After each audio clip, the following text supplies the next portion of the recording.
Saudara laki-lakinya bertanya saat kunjungan seminggu setelah adik perempuannya melahirkan. Hadiah apa yang diberikan suamimu setelah engkau melahirkan? Tidak ada, jawab adiknya pendek. Saudara laki-lakinya berkata lagi, masa sih? Apa engkau tidak berharga di sisinya? Aku bahkan sering memberi hadiah istriku walau tanpa alasan yang istimewa. Siang itu, ketika suaminya lelah pulang dari kantor, menemukan istrinya merajuk di rumah. Keduanya lalu terlibat pertengkaran. Sebulan kemudian, antara suami istri ini terjadi perceraian. Itu sebabnya kalau saya sendiri berkeluarga, ini memang saya amalkan. Ketika ada salah satu keluarga saya, saudara saya yang mengadu kepada saya tentang saudara saya yang lain, maka saya hanya akan mendengar dan tidak merespon sedikit pun. Kenapa? Karena saya tidak tahu persis. Dan kedua, ketika saya mulai meresponnya, itu artinya setelah memberi andil terjadinya perpecahan dalam keluarga kita itu. Dan terkadang memang efek buruknya adalah saya dianggap tidak peduli, tidak care. Tapi yang akhirnya mereka akan memahami tujuan saya sebenarnya baik dan mulia. Ya, karena saya tidak ingin keluarga saya terpecah belah hatinya. Baik sahabat semua, sebelum melanjutkan menonton video ini, silakan di subscribe channel saya ini dan diklik ikon loncengnya. Terima kasih. Baik sahabat semua, ketemu lagi dengan saya di sini. Assalamualaikum warahmatullahi wabarakatuh. Sahabat, dan bagi sahabat saya muslim, tidak berapa lama lagi Ramadan sudah sampai di penghujung dan kita akan masuk ke bulan Syawal, yaitu bulan di mana kita telah bisa melalui Ramadan dengan baik, dengan penuh amal yang baik. Maka 1 Syawal adalah hari raya kita umat Islam. Sahabat semua, di penghujung-penghujung Ramadan ini juga kebetulan saya melihat ada postingan teman Facebook saya. Itu sangat menarik. Judul postingannya adalah sekilas terdengar biasa tapi berbahaya. Nah, akhirnya sengaja saya jadikan ini konten agar banyak dari kita tahu bahwasanya ada perkataan-perkataan kita yang mungkin sederhana menurut kita tapi bisa membawa efek yang berbahaya buat kehidupan orang lain. Itu sebabnya saya jadikan menjadi konten dalam video kali ini. Sebelum barusan saya sudah komentar di sini, saya katakan amazing. Itu 14 jam yang lalu. Lalu beliau jawab, terima kasih Om. Nah, barusan saya balas komentar, Om jadikan konten ya. Semoga lebih banyak yang tahu bahwa perkataan sepele bisa mengakibatkan masalah baru jika kita tidak belajar dari pengalaman, baik pengalaman diri sendiri maupun orang lain. Jadi sahabat, mungkin dia belum baca komentar ini. Tapi mari langsung saya baca keseluruhan dari postingan ini. Ini postingan sangat luar biasa ketika kita banyak dalam kehidupan sehari-hari. Karena perkataan kita kepada orang lain, perkataan yang biasa saja, yang akhirnya bisa mengakibatkan masalah baru bagi orang lain. Baik sahabat, saya bacakan ya. Karena di sini ditulis sekilas terdengar biasa tapi berbahaya. Silakan dibaca. Jadi sahabat cukup mendengarkan bacaan saya saja. Ini hikmahnya luar biasa dari postingan ini. Nomor 1. Seorang teman bertanya, berapa gajimu sebulan kerja di toko itu? Ia menjawab, 1,5 juta rupiah. Lalu dijawab lagi, cuma 1,5 juta rupiah? Sedikit sekali ia menghargai keringatmu. Apa cukup untuk memenuhi kebutuhan hidupmu? Sejak saat itu temanmu jadi membenci pekerjaannya. Lalu dia meminta kenaikan gaji pada pemilik toko. Pemilik toko menolak dan mem-PHK-nya. Kini temanmu malah tidak berpenghasilan dan jadi pengangguran. Jadi sahabat, dalam kehidupan sehari-hari, saya juga banyak mendengar orang-orang berkata seperti itu pada orang lain. Bahkan saya sendiri juga pernah melakukan hal itu. Padahal maksud kita mungkin tujuannya baik, tapi efeknya menjadi buruk bagi orang lain. Jadi ya pahamin ya sahabat ya. Sehingga nanti dengan telah tahu hal begini sih, sehingga kita akhirnya hati-hati untuk berbicara kepada para sahabat kita. Oke, yang kedua. Saat arisan, seorang ibu bertanya, "Rumahmu ini apa tidak terlalu sempit? Bukankah anak-anakmu banyak?" Rumah yang tadinya terasa lapang sejak saat itu mulai dirasa sempit oleh penghuninya. Ketenangan pun hilang saat keluarga ini mulai terbelit utang kala coba membeli rumah besar dengan cara kredit ke bank. Biasanya, orang-orang biasa saja dalam menjalani hidup dari rumah yang dia anggap ya biasa saja. Tapi karena perkataan kita akhirnya membuat dia terganggu dan merasakan, betul ya rumah saya ini kok kecil, seharusnya dengan anak yang jumlah segini rumah saya mesti lebih besar. Nah, akhirnya timbul masalah baru kan. Baik, saya lanjutkan. 3. Saudara laki-lakinya bertanya saat kunjungan seminggu setelah adik perempuannya melahirkan, "Hadiah apa yang diberikan suamimu setelah engkau melahirkan?" "Tidak ada," jawab adiknya pendek. Saudara laki-lakinya berkata lagi, "Masa sih? Apa engkau tidak berharga di sisinya? Aku bahkan sering memberi hadiah istriku walau tanpa alasan yang istimewa." Siang itu, ketika suaminya lelah pulang dari kantor, menemukan istrinya merajuk di rumah. Keduanya lalu terlibat pertengkaran. Sebulan kemudian, antara suami istri ini terjadi perceraian. Dari mana sumber masalahnya? Dari kalimat sederhana yang diucapkan saudara laki-laki kepada adik perempuannya. Nah, jadi hal-hal begini ini memang sering terjadi ini. Yang mungkin saja tujuannya baik mengingatkan adiknya atau bertanya ke adiknya kan. Lalu disamakan dengan nilai-nilai yang ada pada dirinya menjalani keluarga.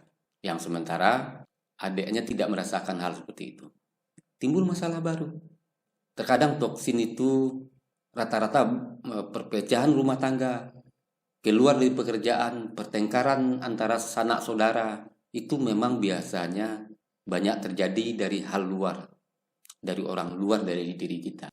Itu sebabnya kalau saya sendiri berkeluarga, ini memang saya amalkan. Ketika ada salah satu keluarga saya, saudara saya yang mengadu kepada saya tentang saudara saya yang lain, maka saya hanya akan mendengar dan tidak merespon sedikit pun. Kenapa? Karena saya tidak tahu persis. Dan kedua, ketika saya mulai meresponnya, itu artinya setelah memberi andil terjadinya perpecahan dalam keluarga kita itu. Dan terkadang memang efek buruknya adalah saya dianggap tidak peduli, tidak care. Tapi yang akhirnya mereka akan memahami tujuan saya sebenarnya baik dan mulia. Ya, karena saya tidak ingin keluarga saya terpecah belah hatinya. Itu sebabnya di video ini juga bagi saudara-saudara saya semua yang menonton ini, itulah jawabannya. Ketika kalian mungkin mengadu kepada saya tentang keluarga kita yang lain, saya tidak akan merespon, tidak akan menimpali. Tapi jika kalian berbicara berhadap-hadapan dan ada saya, baru saya akan ikut berbicara. Tentu sesuai dengan pemahaman saya. Begitulah cara saya. Kenapa ini saya lakukan? Karena memang selalu belajar di pengalaman-pengalaman diri sendiri, keluarga sendiri, dan orang lain. Pengalaman dari orang lain. Oke, kita lanjut. Nomor 4.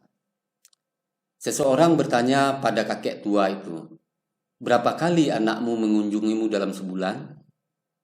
Si kakek menjawab, "Sebulan sekali." Yang bertanya menimpali, "Wah, keterlaluan sekali anak-anakmu itu. Di usia senjamu ini, seharusnya mereka mengunjungimu lebih sering."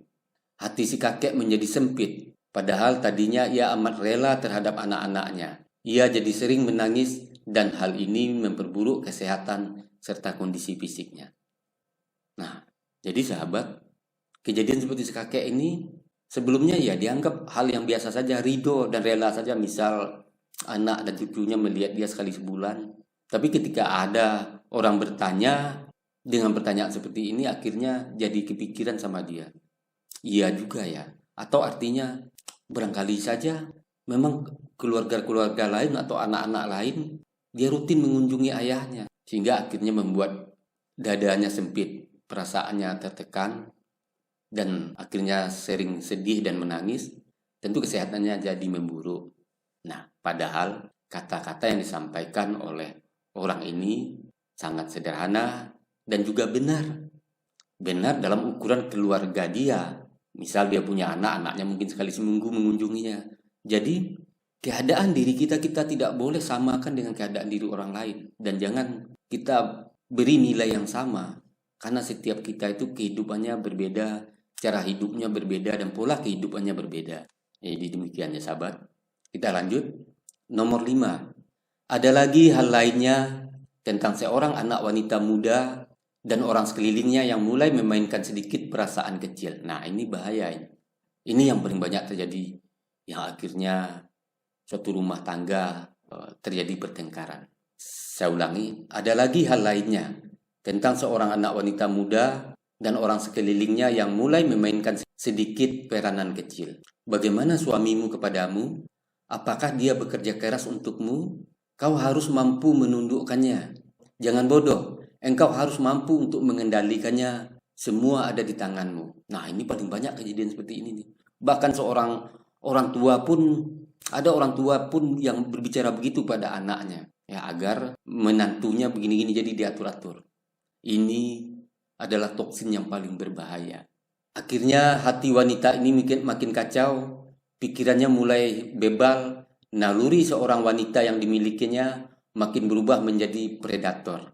Merintih lalu kehilangan jati diri. Mulailah beliau menyendiri dan merasa hidup tidak berarti hingga berjalan sendiri. Apa sebenarnya keuntungan yang didapat ketika bertanya seperti pertanyaan di atas itu? Tentu memang timbul pertanyaan kita. Apa untungnya? Sementara mungkin kita bertanya itu menganggap kita memberikan perhatian. Atau kita menganggap, wah hidupnya kurang layak, seharusnya begini. Atau kalau dia berkeluarga seperti ini, suaminya seperti ini, kamu harusnya dapat begini dari suamimu. Moral of story, jadi moral sebuah sejarah perjalanan. Jagalah diri dan jangan mencampuri kehidupan orang lain. Nah, ini pesan moralnya. Jangan mengecilkan dunia mereka, menanamkan rasa tak rela pada yang mereka miliki, mengkritisi penghasilan dan keluarga mereka, dan juga hal lain yang bukan menjadi ranah kita. Seperti yang saya katakan tadi, yang tidak sama nilainya dengan kita, ranah kita, kehidupan kita. Karena setiap orang berbeda. Masuklah ke rumah orang lain dengan keadaan buta. Keluarlah dari rumah orang lain dalam keadaan bisu. Artinya apa? Kita jangan membicarakan hal-hal yang buruk dari rumah itu yang kita lihat. Nah, supaya kita tidak melihat hal-hal buruk, maka masuklah dalam keadaan buta. Artinya, ya tentu sahabat paham. Kita bisa menjadi agen kerusakan di muka bumi ini dengan cara seperti di atas tadi. Bila ada bom yang meledak, cobalah introspeksi diri. Bisa jadi kitalah sebenarnya yang menyalakan sumbunya. Dan memang banyak kejadian seperti itu. Dalam berpolitik di ranah politik di Indonesia ini seperti itu. Orang yang menyampaikan kabar hoax, kabar dusta, tak peduli dia bangsa ustadz mengakunya atau orang menganggap dia ustadz, berbahaya. Hampir Indonesia ini terpecah belah dengan toksin-toksin seperti itu. Begitu juga dalam kerajaan, dalam negara kecil mana keluarga kita, keluarga orang lain. Saya lanjutkan. Mari kita sama-sama introspeksi diri, jangan mencampuri urusan orang lain. Jadilah pribadi yang bijaksana. Baik sahabat, jadi demikian pesan saya tentang konten pada kali ini. Ya,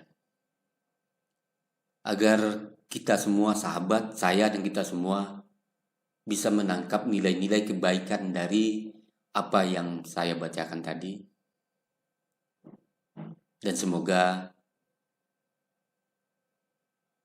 kita selalu berpikir ketika ingin membicarakan sesuatu, jangan sampai pembicaraan saya menjadi sebab rusaknya suatu hubungan, menjadi sebab perpecahan suatu keluarga, menjadi sebab pertengkaran antara si A dengan si B. Jadi mulailah kita menjaga diri agar setiap lisan kita membawa manfaat kepada orang lain. Setiap lisan kita menyejukkan hati orang lain. Dan setiap lisan kita menjadi pengobat kerisauan orang lain. Jadi bukan membuat hati orang semakin risau, bukan membuat dada orang semakin sesak, bukan membuat keluarga orang menjadi pecah, berantakan, bukan membuat teman kita menjadi keluar dari pekerjaannya. Jadi demikian ya sahabat. Pengetahuan itu bisa kita dapat dari mana saja. Itu sebabnya saya selalu mengatakan alam terkembang menjadi guru. Maknanya apa? Di setiap kejadian yang kita lihat bisa kita ambil pembelajaran. Itulah alam terkembang menjadi guru. Oke sahabat, demikian video saya kali ini. Semoga ada manfaatnya. Mari kita selalu menjadi penyejuk dimanapun. Mari kita selalu menghindari diri kita menjadi sampah terhadap kehidupan orang lain, atau terhadap pekerja orang lain, atau terhadap keahlian orang lain. Jangan pernah jadi sampah, atau menjadi sampah terhadap agama orang lain, atau agama kita sendiri, atau suku lain. Oke sahabat, di penghujung video ini saya akan tetap menyampaikan pesan-pesan saya bagaimana kita berbangsa dan bernegara. Semoga sahabat sudi untuk mendengar dan melihat apa pesan-pesan saya tersebut demi kemajuan negara kita Republik Indonesia ini.